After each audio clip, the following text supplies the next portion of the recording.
speaking of, in particular, Netflix docuseries that you've been working on, Diddy Do It? Right. You've been saying for years that you feel you knew Diddy's character. Right. Yet you said you weren't a part of that lifestyle, you weren't going to the parties. So what makes you so absolutely sure that these kinds of allegations that we've seen against him are true?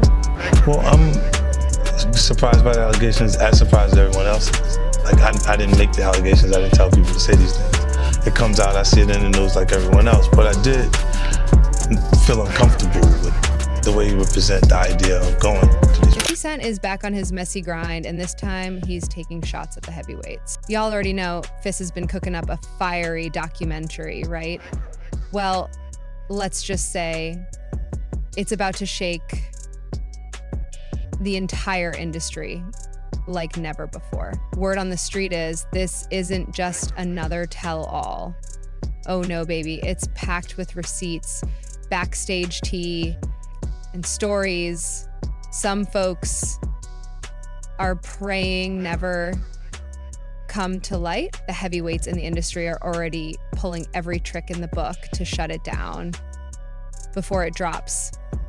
But, you know, 50, he's not backing down. He's calling people out, spilling all the tea, and making it clear he's ready for all the smoke. Puffy juice, no more puffy juice. Oh, really? And, just different things that's not really beef though. That's just competitive. So you and Diddy, you and Puff cool? No, I don't really rock okay. They don't want me to throw the parties no more. But we ain't gonna stop. We gonna keep on having fun, bringing people together from all walks of life. I know beef with I don't know why. With Fifth. He loves me. He loves me. Y'all really can't have see a it? beef? You really, hold on, you really think that's hate? You really, when you really break it down, you've been out here a long time. You know he loves me. I don't think he like it. You know he loves me. I don't think. Okay. So originally you never went to those parties back in the day? I'm just not with all that 50. Like all of the stuff that he's doing. To understand why 50 Cent is going after Diddy, you need to rewind and examine their journeys to success. Diddy, born in 1969 and raised in Harlem, always embraced his roots, crediting Harlem for his hustle and swagger. After losing his father at just 2 years old, his family moved to Mount Vernon, a quieter suburb that offered new opportunities and a fresh perspective. Diddy attended an all-boys private school and explored the performing arts, even dancing in music videos for legends like Diana Ross. His ambition led him to Howard University, where he studied business and gained fame for throwing massive parties that attracted both students and celebrities. By 1989, Diddy connected with Heavy D, who introduced him to Andre Harrell of Uptown Records. Starting as an intern, Diddy quickly rose to become an A&R executive. Despite early challenges, including being fired from Uptown, Diddy used the setback to launch Bad Boy Entertainment in 1993. With a roster including Biggie, Craig Mack, and Lil' Kim, Bad Boy dominated the charts, and by the mid-90s, it was a cultural phenomenon. The success of Ready to Die in 1994 solidified both Biggie's and Bad Boy's legacies. Diddy's trajectory wasn't limited to music.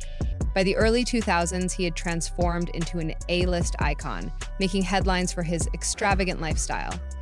While Diddy enjoyed the spotlight, a young Curtis 50 Cent Jackson was grinding his way out of the streets of Southside Jamaica, Queens.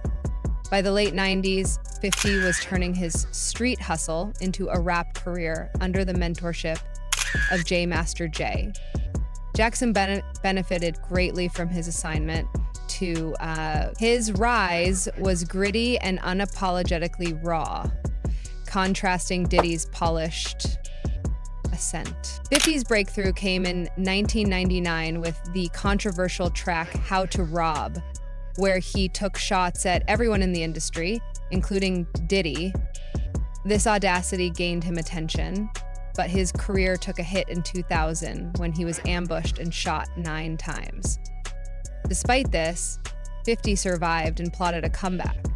By 2001, he was back working on his craft and even ghostwriting for Diddy at one point. However, their dynamic was complicated, with 50 continuing to throw shade while Diddy seemed to overlook the tension. In 2003, both were at the peak of their careers, but their relationship remained strained.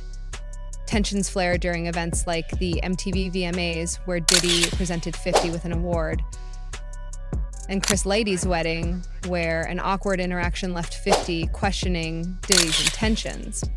Over time, their rivalry intensified, fueled by personal jabs and business competition. Diddy, already a mogul with ventures like Sean John and Ciroc Vodka, was building an empire. Ciroc became synonymous with luxury thanks to Diddy's masterful marketing. And by 2013, his empire was valued at $345 million. Meanwhile, 50, known for his fearless provocations, began targeting Diddy's credibility, dismissing him as a businessman rather than a true artist. The feud escalated, with controversies like Diddy's use of the name Supreme Team for a supergroup, a name linked to the gang involved in 50's near-fatal shooting. 50 continued to publicly challenge Diddy, criticizing his music and even revealing compromising information about Diddy's personal life. Despite these clashes, Diddy maintained his position at the top, largely avoiding public accountability. Looked like a major setback, but y'all know 50, he wasn't about to fold. By 2001, he was already scheming his comeback. And here's where the tea gets even hotter. Despite all the shade and drama between them, Diddy seemed to let bygones be bygones. Word on the street is that J-Lo herself suggested Diddy bring 50 in as a ghostwriter. Talk about a plot twist. And guess what? Diddy took her advice. According to 50, he even penned the hook on Diddy's verse for Bad Boys Let's Get It, featuring Black Rob. If you listen closely, those lyrics have that signature 50 Cent grit, raw, catchy, and dripping with his style. But here's the kicker. Even after Now, 50 is taking things to a new level. His company, G Unit Film and Television, has teamed up with Netflix to produce a bombshell documentary targeting Diddy. Co-directed by Alexandria Stapleton, the project delves into decades of allegations, including sexual misconduct and racketeering, with real proceeds supporting victims of abuse.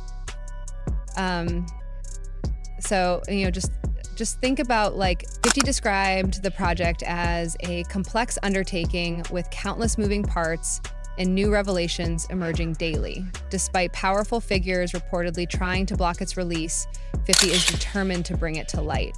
He has interviews, evidence, and a commitment to truth, emphasizing that accountability must take precedence over preserving reputations. Let's not forget those luxurious commercials. These weren't just ads, they were mini movies, dripping in glamour and star power. Ciroc wasn't just vodka anymore, it was a full-on lifestyle statement. But here's where things get really juicy. Diddy inked a deal that secured 50% of Ciroc's profits for 6 years. Talk about a power move.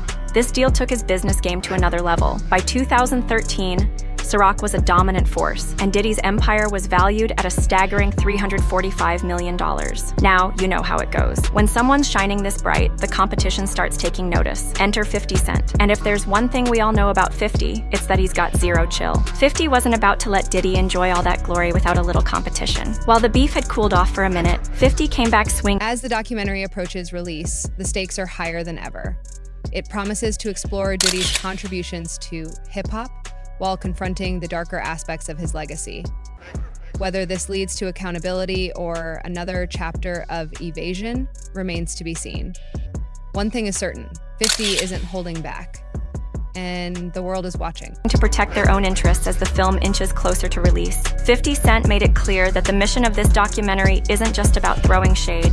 It's about giving a voice to those who've been silenced and shedding light on stories that have remained in the shadows for years. He and co-director Alexandria Stapleton are committed to acknowledging Diddy's undeniable contributions to hip-hop, but they also insist that accountability and justice take center stage. But don't get it twisted, this documentary is all about uncovering the truth, no matter how uncomfortable it might be for those involved. So, where do you think this is headed? Will Diddy's past finally catch up to him? Could we see the mogul facing real consequences? Or will his influence protect him yet again? Let us know your thoughts in the comments. And before you go, make sure to like, subscribe.